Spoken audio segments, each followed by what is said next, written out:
Welcome everyone to our session today on finance, and thank you so much for joining us year 10 and 12. I know this has been a very popular session, and we are very lucky to have an esteemed panel here who have very kindly given up their time to talk to us about their vast experience and expertise in the finance industry.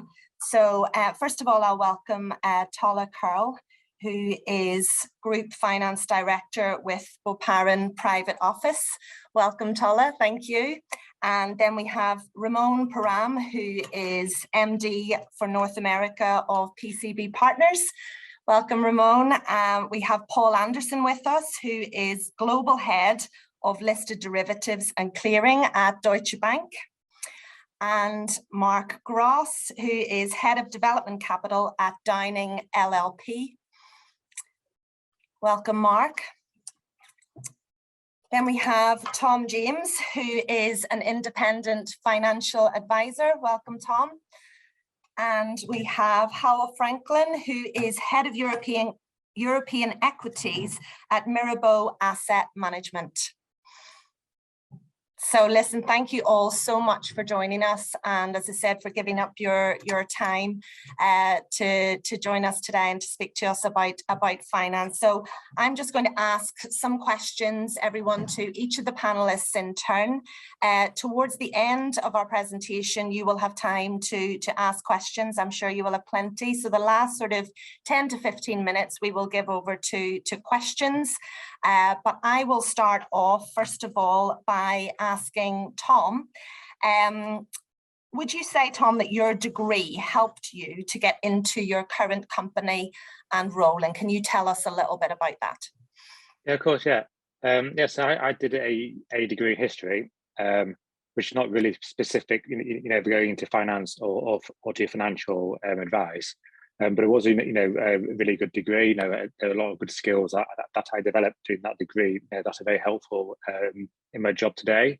For example, for being able to analyze data, and to interpret data, to help you form your advice, for your clients. It's also helped me to develop my written communication skills. So, which again is a very important part, of our job, for all our clients. For every single piece of advice we give, we provide, our recommendations in a form of a written suitability report. So we have to be able to ensure that the clients can understand clearly what we're recommending to them, and why it's suitable to them. So it's kind of, really good skills that I developed from my history degree that I found very useful in my career. That's really interesting, actually, because that's not the degree I don't think that we would expect for finance. So that's a really interesting one. But as you said, that skill set. I think that question. Could I ask that question to you as well, Tola, please, just to see that sort of range of backgrounds that people can have. Yeah, I was a scientist by background. My degree is actually in cellular pathology. So again, I would echo that statement that it's not necessarily about having a background in accountancy. It's about having analytical skills in critically evaluating things, looking at a subject from lots of different angles. Those kind of things you can learn from a wide variety of degrees. And in fact, I think that an awful lot of people who have chemistry and biochemistry and biosciences academic backgrounds, a significant percentage of those go into accountancy as a career. Okay, that's fascinating, really. Howell, if I come to you then, and just following on from the university background, what route did you take to get to your current role?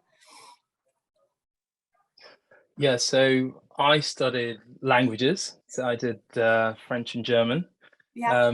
Again, not the traditional route, but to be honest with you, it's just been incredibly useful in my role, because I think one of the key things people often forget in the city is that it is a people business, and being able to really communicate with some of the clients and to understand culturally where they're coming from. Sometimes doing the meetings in other languages can be very helpful. So yeah, again, not the traditional route, but yeah, but very useful skills nonetheless. Thank you. So you mentioned communication skills there. So Paul, if I could put to you, what other skills would you say are essential or desirable for a person to have for a career in finance? Well, I mean, life is a team game, and we focus a lot, I think, particularly through the media, on individuals who've been incredibly successful forging their own path. But I'm pretty confident if you look at the people on this call today, or you take any collection of senior people in finance, they'll tell you a story of working in a team, being helped by other people and helping other people. So actually, you know, what Hal just said, that ability to get along with people, even if you maybe don't like them that much, and find a way of getting the right outcome for the team, that is the most important thing. Thank you. Yeah, that's really important. If I just, following on from that, Ramon, then, so we talked about that people element. Is there another set of skills that are useful in the financial sector? Yeah, Ola, I think from my perspective, I see skills varying considerably depending on where you are in the finance sector, and also depending on your role and responsibilities, you know, as you're sort of going through your career. What I've observed is that the skill sets typically in my segment of the finance industry, which is investment banking advisory, so it's advising companies on either preparing for a sale or purchasing other businesses. You know, at the start of your career, those analytical skills that we've talked about are very much essential. And then as you're getting to the more manager role, the organizational skills, the ability to oversee pieces of work and project manage in an organized fashion become more important. And then some of those skills we talked about in terms of, you know, relationship building, which, you know, was mentioned earlier, they become much more important as you sort of progress in your career, and you're responsible for winning pieces of work, developing that role as a trusted advisor in the market.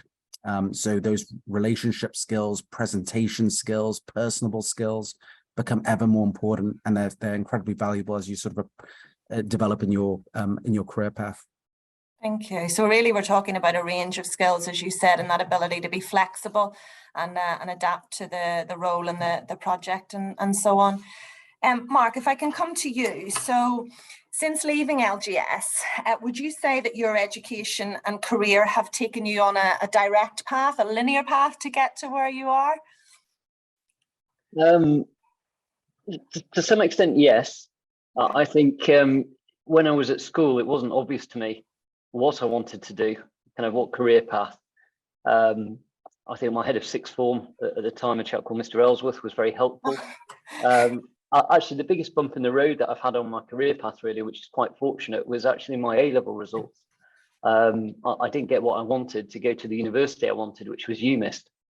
And I thought it was the end of the world. I thought everything I was working towards meant that this was going to kind of set me up for a life of failure. And actually my second choice, which was one that, again, Mr. Ellsworth had suggested to me, which was Northumbria University, actually was the best thing that could happen to me, because it was a course that I enjoyed. And I think that's the one piece of advice I'd give, is find something you enjoy doing. Your career is a long time. And, you know, again, through the career, although it has been a relatively direct path, I was hugely fortunate. I got into the Bank of Scotland graduate programme, identified that I wanted a career in investment. So started actually direct investment almost 6 months into my career, and have stayed within that direct investment private equity universe since then.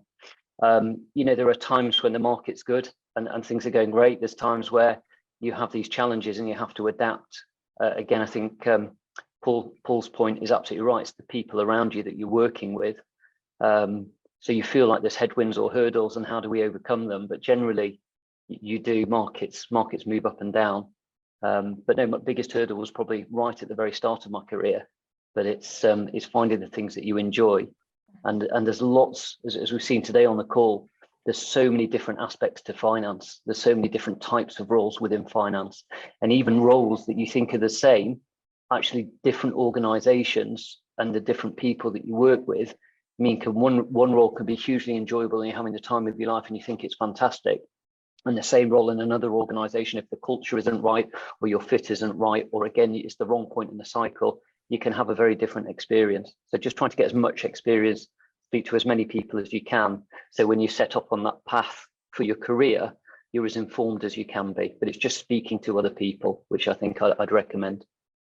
Thank you. And I think that message, our students, our young people who are, looking towards their examinations, and yes, whilst it's important to try your best, it can feel incredibly high stakes. So it's really reassuring to hear from you that things may not always come out the way you expected, but that can be for the greater good in the longer term. So thank you for that message. Paul, can I just bring you in on that one, just in terms of the direction that your career took after leaving school, and was that a direct career path for you to get to where you are today? No, not at all. I took probably a route more travelled than some of the other people. I did mathematics at university. Mm-hmm. I don't think I was taught anything at university on the mathematics degree I've ever really applied. But the fact is, if you're on an options trading desk, you need to have an intuitive grasp of statistics and differential equations, which I guess sort of come for free with A-level further maths. But no, it's been a fairly random walk through finance, to be honest. I think I've done 9 or 10 different jobs. And weirdly, all of them are now relevant to what I do. So that path I didn't maybe see it at the time, but has been helpful because I've learned things along the way, and all of the things I've learned, all the things I've done, and all the people I've met remain relevant to what I do now. So no, it wasn't linear at all, and it wasn't planned, and I didn't set out with a strategy. I just fell into it, and it sort of worked out okay. Great, thank you. Thank you. Tom, coming back to you, what are the key elements that you would say, we've seen the diversity of roles here, but what are the key elements that make up your specific role that you do? Yeah, so basically, as a financial advisor, basically, meet up with individuals or clients, and help them build a financial plan for them to achieve their goals, and generally, and that is for them to have enough income in retirement, to live their life comfortably. And basically, the first time we'd see a new client, we'd have like what we call a fact-finding meeting, where we kind of gather information on the clients, to try and understand their financial position, and understand their goals, objectives, and really try and have a feel for them as people. Then after that meeting, you kind of go away and then do your own research, you analyze plans, and then you kind of formulate your advice to the clients, which you will then present at a separate meeting. And basically, then at that meeting, you kind of, basically telling the client why you think your advice is suitable for them, and their financial goals. And his main thing of having a financial advisor is that we don't do one-off work. If you become a client of ours, or of me, for example, then you'll be a client for long term, for like 10, 15, 20 years, potentially until you die. So basically, every single year, you would review the client's existing financial plan to see whether or not it's on course to meet their objectives. And if it's not, then you make changes, to reflect any changes in circumstances. Lovely. Thank you. Tola, can I come to you then on that same question? What are the key roles of yours? So Tom's talking there about a very personalised experience. In terms of your role, what are the key elements of that? Well, I am going to begin by saying that I actually have left where I am. I'm between roles at the moment. I'm on a career break. And accountancy is very much a job that allows you to take breaks and come back to it. There's a huge range of roles available. But for me, again, it's difficult to distill down perhaps what a finance director would do. It varies very differently. But unlike the rest of the panel, I don't work in the finance sector. I've always worked in manufacturing. So my role can encompass anything from buying and selling divisions within the company that I work for, through to helping businesses we've acquired integrate with our systems, keeping on top of all the financial law that oversees how those companies are run, but also managing a lot of day-to-day financial. There's a lot of making sure we know how much cash is in the business, making sure that everybody knows what they're doing and they're keeping the money securely within that business, but also anything that influences how the business runs financially. So it's a very varied and in my industry, a very hands-on role. I'll spend as much time in a factory as I will in a boardroom. Okay. But that adds to the excitement. Yes, certainly. Thank you very much. Ramon, could I ask you the same question there? I'm keen to just give our students a sense of the breadth and the depth of finance. Yeah, absolutely, Orla. So in terms of a breadth and depth of M&A advisory specifically, you know, I mentioned previously about the sort of skill sets and how they vary depending on where you are in your career, you know, from the sort of analyst level to the manager to sort of a managing director. What I've also found very interesting through my career is that I did a lot of varied things to sort of get to my role now in sort of leading a division of an investment bank. I touched on accounting and finance, so I did my ACA at PwC. I also did some consulting work for a business that was being managed by the managed funds of an investment fund that I work for. And then now I advise both buy side and sell side. I previously was focused more on the sell side, but in M&A advisory, there is roles where you can advise buyers of businesses on making acquisitions and focus more so on preparing businesses for a sale and then executing the sale of those companies. So, you know, huge variety just in my own experience of the finance industry, in consulting, accounting, and in M&A advisory. And then, of course, we just heard from many other people on this call about other areas that are so much outside of even that sort of segment that I've been on my path of my career. What is even more interesting is through my career, I've also touched on a lot of vertical differences. So, you know, you've got the horizontals of finance. So what are the capabilities and services that you're providing to clients, but also who are your end clients that you're serving? So, you know, in my industry, there are people that work with clients across industries. There are others that are very specialized on advising people in specific sector verticals. And that really plays onto that idea of thinking about what you're interested in and what you're passionate about, because it might not even be that your true passion is around the capability that you're offering in finance. It might be the vertical, the client vertical that you're serving. So, for example, a lot of the work that I do is in advising businesses that are in digital and technology. I find that a really exciting industry, so much cool, fun things that are happening in that sector of the market. And it's changed so much throughout my career. And, you know, I've just loved really getting into what is happening in that sector of the market and advising companies on the mergers and acquisitions that are shaping that sector. There's people that I've worked with through my career thus far that have real passions in totally different verticals. They actually started off their career in areas like hospitality or, you know, retail CPG or, you know, manufacturing and industrials. They found those sectors to be very interesting and decided that they wanted to be in banking, finance, but focus on serving those specific verticals of the market where they felt a lot of interest. So we're very much talking there about finance not being a silo. You know, you've got a whole range and it's embedded in every industry, really, isn't it? And every other sector. So that's Absolutely. really coming across strongly there. So thank you for that. Hywel, if we come to you, what would you say it takes to be successful in your industry, and how do you make yourself stand out? You know, so for our students looking forwards and starting to get on that career ladder eventually, what sort of things can they do, or would you suggest that helps to make you stand out?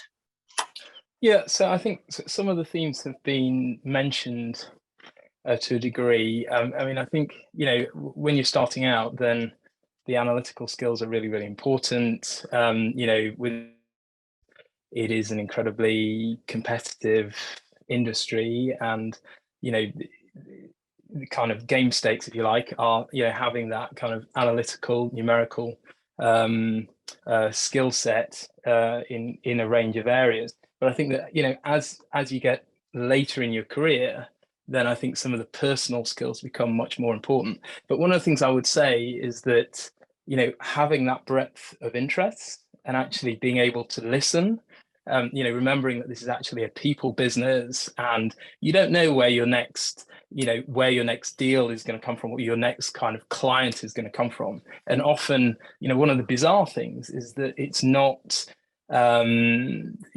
sometimes it's contact outside of work, or contact who you might meet in a very oblique way, or might have heard you in another meeting, and all of a sudden they turn out to have a piece of business which is interesting further down the line.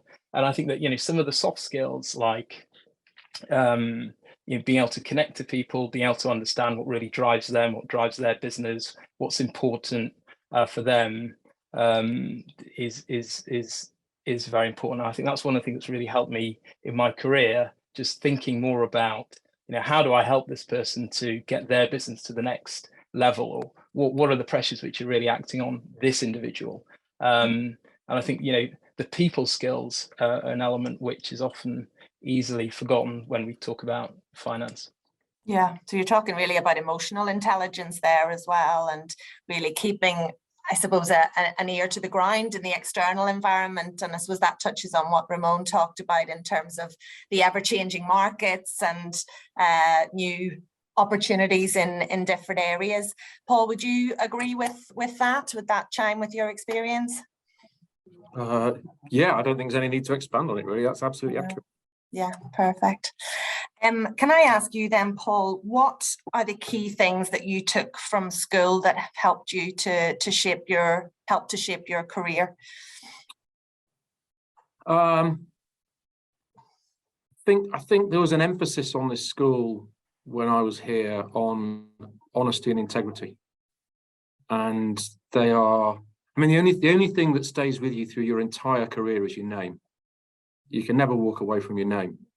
And building a reputation for being trustworthy, being a good team player, being someone that will put the hand up when they've made a mistake, being someone that will put the hand up when they need help, goes a long way, because people will help out people they trust.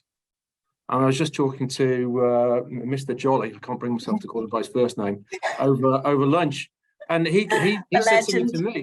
He said something to me which I still say to people now on my team, which is, look, when you're out there, you're going to make mistakes, right? You're going to get things wrong. And as long as you've sort of asked the right questions and done the right analysis and you've made a mistake, I will back you to the hill out there. You might not like what happens when we get back in my office afterwards, but I promise you, if you behave with honesty and integrity, I've absolutely got you covered. And that was just one of a number of values that were instilled in me in this organization. I probably didn't value enough at the time. But I think over the course of a 25-year career, those things sort of come back to you. Yeah. And I can see other people nodding. I mean, I hope that resonated. Mark, would you agree with that? In Yeah. terms of what you took from school? I mean, I love that honesty, integrity. That's brilliant.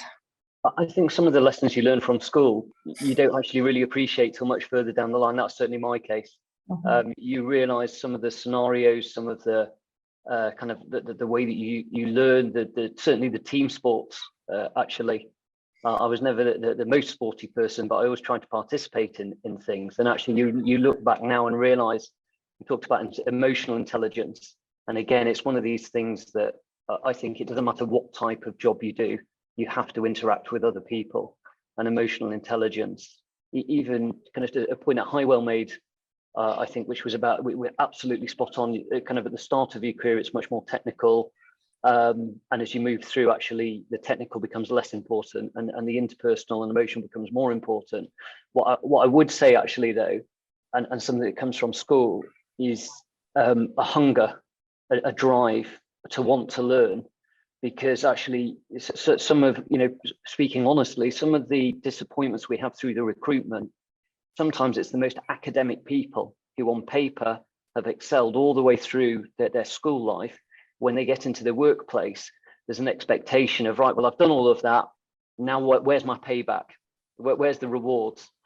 And actually, when you get into the workplace, it's more important than ever to have that real drive, that desire for continual learning, that you'll have a changing environment, you need to be adaptable, all of those things that kind of trying to teach you at school. If you get into the workplace and you say, yep, do you know what, I want to do that work, I don't want to do this work, I want to work with that person, I don't want to work with that person, or actually leave me alone, I just want to work on my own. You know, that they are the biggest inhibitors, biggest hurdles, I think, to progressing all the way through your career, but even more so at the outset. When you get into that workplace, you've got to have a desire, you've got to have a hunger. What you know, asking questions. Again, that's something else I'd say all the way through kind of any job you do, a desire to ask questions, to want to understand. And I think that really comes again, if you can take the right skills from school and the lessons, that, you know, you should take that through into the workplace as well. Yeah, that active listening and active learning, so important. Tala, would that chime with your experience as well? Yeah, absolutely. And it's interesting talking about going to school, because I went to a different school to the others on the panel. And it's probably time to raise the elephant in the room, which is that I am the only woman on the panel. My next question. And Tala, I think what I was going to say, and the elephant in the room was absolutely what was going through my head there, you know, because how well do you feel women are represented in finance, in the sector more broadly? Wow. And, you know, obviously for our young people, we very much want this to be a level playing field. So what advice would you have for our students? I mean, I could fill a whole thing with this on my own, but you know, if people buy me a Kit Kat, I'm always happy to take questions and speak to anybody about my views as a corporate feminist. However, I think what's quite interesting is that there are 6 people on this panel. You can see I'm an accountant, I'm good at this. And I could probably have filled it for finance from my further maths class alone, because we're all accountants. In terms of current trainees for accountancy, there's lots of different professional qualifications and it's quite confusing. So I'm going to talk in very broad terms. But across the certified and chartered accountancy sphere, roughly 65+% of people currently studying for that qualification are women. So we dominate. And actually, in terms of people who are practicing as qualified accountants right now, it is, depending on whose metric you take, it is close to 50%. But at a boardroom and partnership level, that drops below 17%. That's what it's like now. It is going to get better. As more and more women break through, that's where that glass ceiling sits. And as more and more of us get there, we turn around and we help people up behind us. That, you know, I'm really keen on having a very diverse team. I was very acutely aware. I also qualified at PwC, and I was acutely aware that I was in a gender minority at the time. I'm also an ethnic minority. There weren't many people like me floating around the office, but it does get better. And the big thing I'd like every young woman on this call to know is that absolutely you have the right and the skills to get involved in both science and manufacturing and accountancy. There are so many different jobs. Ramon talked about, you know, the vertical and horizontal slices of roles. There are so many industries and so many jobs that you can go into with an accounting qualification. Every single organization, school, hospital, charity, every organization in this country is legally obligated to have a finance team, which means there are lots and lots of different jobs out there for accountants. I think Gen X, you know, my generation grew up with a little bit of a myth that you can have it all. Nobody can have it all. You can have what's your fair share of the home life, the work life. But any industry that has a big selection of roles allows you to choose how you work. And in my case, I have worked full-time in an extremely high-pressured corporate environment. Right now, I am between jobs and consequently having, for the first time in my life, a little bit of a break, but doing that in the confidence that there are such a number of finance roles to go into that's possible to do. And I do think it makes a particularly excellent career for women. Using your analytical skills and also your emotional intelligence makes you extremely powerful in a boardroom situation. Thank you. Thank you so much. And I think it was so important what you mentioned there about diversity, and diversity at board level as well has actually been proven to boost innovation, boost productivity. And, you know, it is so important. Coming back to school briefly, what advice, I'm going to ask this to Paul, first of all, what advice would you give to your 16-year-old self? Oh, I wouldn't waste my breath. He was an idiot. I think my 21-year-old self might have given me the time of day. By then, he'd failed at a few things and succeeded at a few things, and wasn't a complete oaf. I mean, I go back to those things I said earlier. Life is a team game. Yeah. Right. Don't try and do it on your own. Ask for help. Like honesty and integrity. I mean, I think it goes without saying, everybody that's listening to us now has got the intellectual horsepower to have a successful career in finance. Right. If you're smart and energetic, not too energetic, please, but smart and energetic, and understand that the key to having good ideas is having a lot of ideas, you'll do well, right? But, you know, for me, my 16-year-old self just needed a slap round the head. But, you know, by 21, I think that emphasis on like teamwork and integrity and just taking a bit more personal risk, because if people trust you, I'm guessing, well, I mean, you know, anyone that's ever taught a child to ride a bicycle knows that what it really entails is running up and down the street with a hand sort of 4 inches underneath the saddle. That's not a bad metaphor. If people trust you and they know you're hardworking and they know you're honest, then they will catch you if you fall, or if you look like you're going to fall. And that enables you to take a bit more personal risk. So I think, you know, I can only go back to like listen to not necessarily the content of the lessons here, but the things that they teach you here, that the values they instill in you here will serve you very well. But you just need to, you know, put a bit of effort in from time to time. Thank you. Tom, can I direct the same question to you? Yeah, of course. One thing I'd say is don't fear failure or hard work. I know when I was thinking about what A-levels to do, I didn't choose maths or didn't choose economics because everyone at school kept saying they were so hard. So therefore, I didn't do them. When if we look back in time now, 20 years on, and I think that maths and economics would have been really good subjects for me to do. So I kind of think, go with what you're good at. Don't worry about A-levels being harder than GCSEs, for example. And do the things that you want to do. And don't be put off by what other people might say about certain subjects. Yeah, if you don't try, you'll never know. And I think that message about resilience and failure being a good thing, we need to have that experience to be able to overcome. And the thing I was going to say from a previous questions, the good thing about Performance School is they have so many opportunities to try different things, especially for the health system. For example, like house choir, like swimming and athletics, all that kind of thing. And as opposed to doing that, it's kind of back to the same point, really. Like, don't fear being bad at something. Just go out and do it and learn about it. Thank you, Ramon. With that, would you support that? No, absolutely. I think that resonates with what I I can see everybody nodding along. Yeah. Just to add to it, I mean, this whole idea around trying different things, being well-rounded was one of the key things that I got from school. And weirdly, there were so many things I did at the grammar school where I at the time didn't think I was that interested in them, or I was thinking, well, what is the point in doing this, going to Waterknot and doing hiking? What is the point in, doing cross country?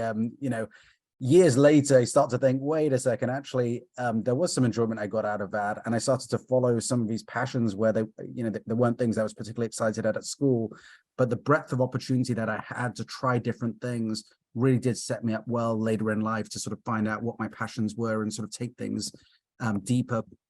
I think that idea around passion is something which is really crucial as well, just from not only the school sort of instilling that in you, but seeing that within teachers. And we talked about Mr. Jolly, many others. Mr. Fry was one of the teachers that I have such fond memories of. So many teachers at school, and I could probably name so many others, were very passionate about what they did. I met Mr. Hargreaves recently. He was the librarian, he was the head of RAF, truly passionate and dedicated to what he did. And a lot of that, you know, it rubs off on you. And when you get into the workforce and you realize what it means to be successful at something, being passionate, finding what you're passionate at, and really, you know, delving deep into that is so important. And you see that at school, and it rubs off on you from just the teaching staff and so many of them, how passionate they were in their specific subjects. Yes, you've absolutely mentioned a few legendary colleagues there. I'll just take a quick break just to ask the audience. I'm sure you're really enjoying the session so far, and this is now your opportunity to ask questions. So if you have questions for our panel, please do start to send those through. And Hal, I'll return to you on that experience from school that really has shaped you into the person you are today. What would you think back to? Yeah, so I would say, you know, some of the elements that we've mentioned, just kind of the breadth, you know, being able to try lots of different things, I think is crucial. One of the things which I really didn't understand, but you know, now having, you know, interviewed a lot of people for roles, is now kind of front and center, is that, you know, when you're in a job interview situation, you know, to get into the room, yes, it's kind of the CV and people look at that, but again, it's the personal element. It's some of the, you know, you kind of look at someone going, okay, so how am I going to get on with this girl or this guy, and what's it going to be like to have them sitting across from me? How are they going to fit into the team? And I think, you know, all of these elements that we've talked about around, you know, how broad your experience is, you know, how passionate you are about the things that you spend your time doing and you're kind of committed to. I think that's really important. So, you know, I think, you know, when I think back to my school career, just the breadth of opportunities that were there is something which I really didn't appreciate at the time, but which now looking back is incredibly, yeah, that was big. Thank you. So we have our first question from the audience, and I think what sort of how much, sorry, Mark, I'll direct this question to you if that's okay. How much is an economics or an eco-finance degree an advantage? Now, I feel we sort of know the answer to this a little bit because we've got such a diversity of academic background here, but how important would you say that knowledge and expertise in economics / finance is in the industry compared to other backgrounds? So I think it depends what type of finance you want to do. I mean, it's not going to be unhelpful. That's probably the first starting point.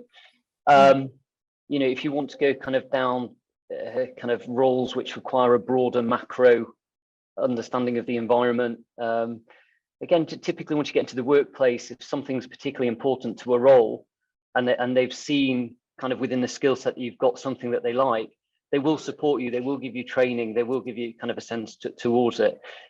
Again, it comes back to if you enjoy it, if it's something you enjoy, you have a genuine interest in, absolutely go for it, and it's not going to be helpful. But like somebody else said, you know, kind of the chap that heads kind of our overall investment teams, he's a PhD in microbiology. On my graduate program, we had another PhD biology student. We had somebody that did geography. Again, different employers will look for different things. Actually, what you're looking for and what we look for when we recruit people is, have these people got the core competency to learn? And I think what I'd also say is, alongside the academics, there is never a substitute for common sense. And you know, this is something you have to remind yourself, is standing back.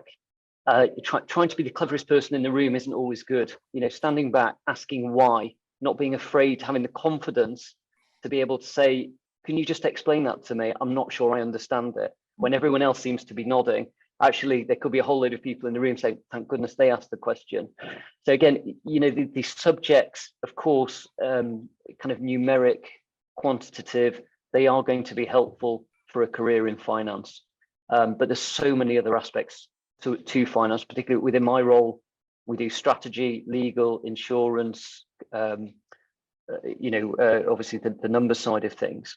But you need I'd say you need a broad skill set. Thank you. Paul, can I ask you how, if you were advising a young person who wanted to get into finance, you know, clearly they may well look at a university degree that complements that, but what other, say, in terms of work experience or other experience would you recommend? I mean, firstly, I need to echo what's just been said, and I will put it brilliantly. At some point, you're going to sit down for a final round interview, and the person on the other side of the table from you is going to care about how energetic and enthusiastic you are. And if you've gone and studied a degree at university just because you think it'll help get you a job, you won't be energetic and enthusiastic. So you have to go and study what you enjoy. I mean, you see people nodding there. Unfortunately, I sort of came through a time when getting a job in finance was a question of turning up to your final year at university, getting your hair cut, sort of buying a suit and like literally filling in pen and paper, some application forms and sending them off.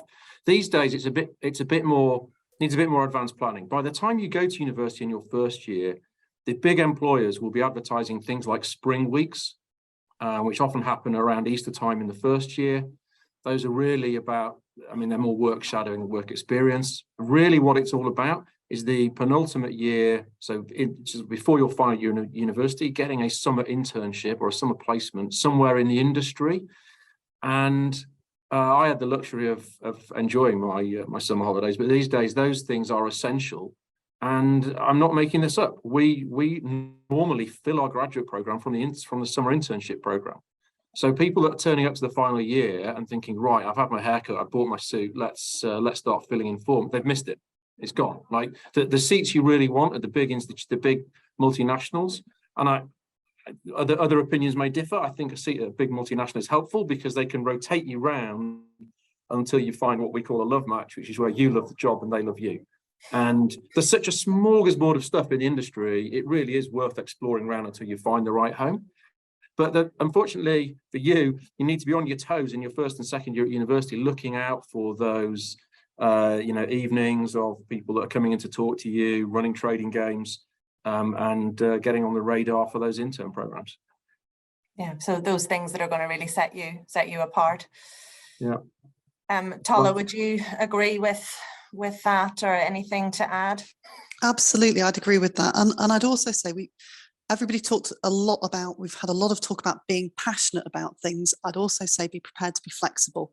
From my own experience, my 16-year-old self wanted to be a scientist. It was literally all I wanted to do. I went to university to study science and fell in love with medicine because I'm very, very capricious, and I just thought that was what I wanted to do. And I developed a very severe phobia of basically disease, blood, and sick people, which really is a hard barrier to being a doctor. And I pivoted. It was one of those things where you just sometimes wake up in the morning and go, this thing that I thought I was passionate about actually is not who I am at all. And I think it's really important as you go through your formative years to be really, really flexible and open-minded about what you want to do. And again, I would also echo what everybody else has said.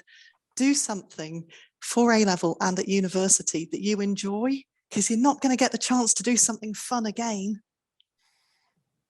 Thank you. No, I absolutely. And I think what we've learned so much today from all of you. So thank you so much. There are some really key takeaways from our students, which apply, I think, not only to a career in finance, but to a career full stop. You know, those things of being able to cope with challenge, to be flexible, and to understand year 10 and 12 that things don't have to be mapped out at this stage. You've got everything ahead of you, and I'm sure our panelists have really given you a boost here and the confidence to believe that you can do whatever you set your mind to in the finance sector, if that's where you choose. And if you wake up one morning and decide to pivot, as Tola said, that's also completely and absolutely fine. Tola, Ramon, Hywel, Mark, Paul and Tom, I cannot thank you enough for your time today and for sharing your insight and your expertise in what is clearly a very diverse inspirational and exciting industry. So I'm sure that our young people have been very inspired listening to you. So thank you all so much for your time.